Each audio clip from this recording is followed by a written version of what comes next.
بسم الله الرحمن الرحيم. تنزيل الكتاب من الله العزيز الحكيم. إنا أنزلنا إليك الكتاب بالحق فاعبد الله مخلصا له الدين. ألا لله الدين الخالص والذين اتخذوا من دونه أولياء ما نعبدهم إلا ليقربونا إلى الله زلفى إن الله يحكم بينهم فيما هم فيه يختلفون. إن الله لا يهدي من هو كاذب كفار. لو أراد الله أن يتخذ ولدا لاصطفى مما يخلق ما يشاء سبحانه هو الله الواحد القهار. خلق السماوات والأرض بالحق يكفر الليل على النهار ويكفر النهار على الليل وسخر الشمس والقمر كل يجري لأجل مسمى ألا هو العزيز الغفار. خلقكم من نفس واحدة ثم جعل منها زوجها وأنزل لكم من الأنعام 8 أزواج يخلقكم في بطون أمهاتكم خلقا من بعد خلق في ظلمات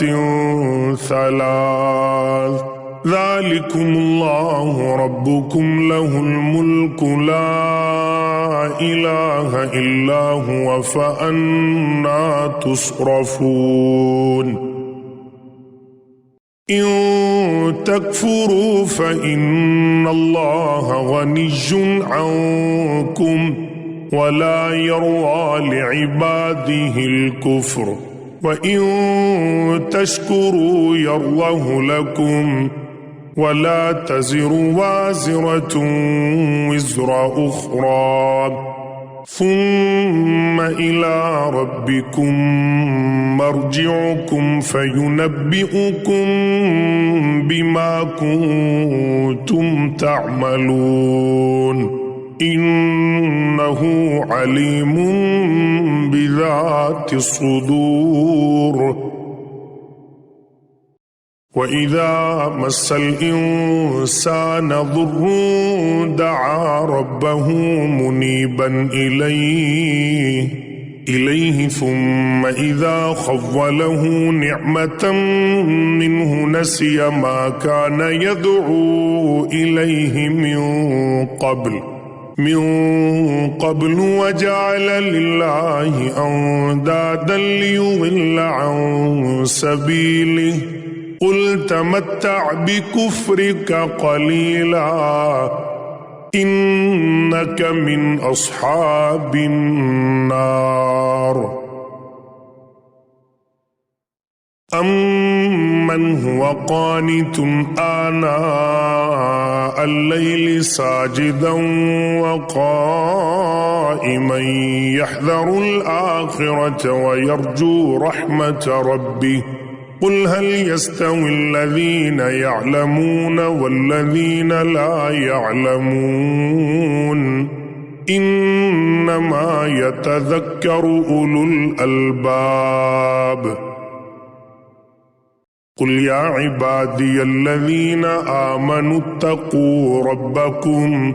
للذين أحسنوا في هذه الدنيا حسنة وأرض الله واسعة إنما يوفى الصابرون أجرهم بغير حساب قل إني أمرت أن أعبد الله مخلصا له الدين وأمرت لأن أكون أول المسلمين قل إني أخاف إن عصيت ربي عذاب يوم عظيم قل الله أعبد مخلصا له ديني فاعبدوا ما شئتم من دونه قل إن الخاسرين الذين خسروا أنفسهم وأهليهم يوم القيامة ألا ذلك هو الخسران المبين لهم من فوقهم غلل من النار ومن تحتهم غلل ذلك يخفف الله به عباده يا عباد فاتقون والذين اجتنبوا الطاغوت أن يعبدوها وأنابوا إلى الله لهم البشرى فبشر عباد الذين يستمعون القول فيتبعون أحسنه أولئك الذين هداهم الله وأولئك هم أولو الألباب أفمن حق عليه كلمة العذاب أفأنت تنقذ من في النار لكن الذين اتقوا ربهم لهم غرف من فوقها غرف مبنية تجري من تحتها الأنهار وعد الله لا يخلف الله الميعاد ألم تر أن الله أنزل من السماء ماء فسلكه ينابيع في الأرض ثم يخرج به زرعا مختلفا ألوانه ثم يهيج فتراه مصفرا ثم يجعله حطاما إن في ذلك لذكرى لأولي الألباب أفمن شرح الله صدره للإسلام فهو على نور من ربه فويل للقاسية قلوبهم من ذكر الله أولئك في ضلال مبين الله نزل أحسن الحديث كتابا متشابها مثانية تقشعر منه جلود الذين يخشون ربهم ثم تلين جلودهم وقلوبهم إلى ذكر الله ذلك هدى الله يهدي به من يشاء ومن يضلل الله فما له من هاد أفمن يتقي بوجهه سوء العذاب يوم القيامة وقيل للظالمين ذوقوا ما كنتم تكسبون كذب الذين من قبلهم فأتاهم العذاب من حيث لا يشعرون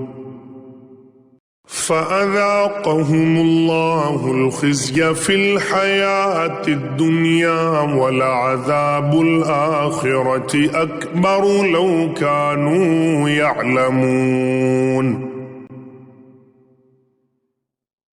ولقد ضربنا للناس في هذا القرآن من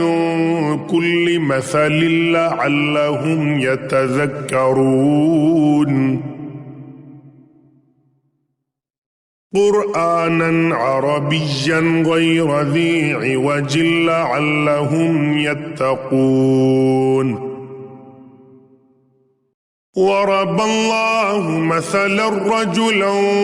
فيه شركاء متشاكسون ورجلا سلما لرجل هل يستويان مثلا الحمد لله بل أكثرهم لا يعلمون إنك ميت وإنهم ميتون ثم إنكم يوم القيامة عند ربكم تختصمون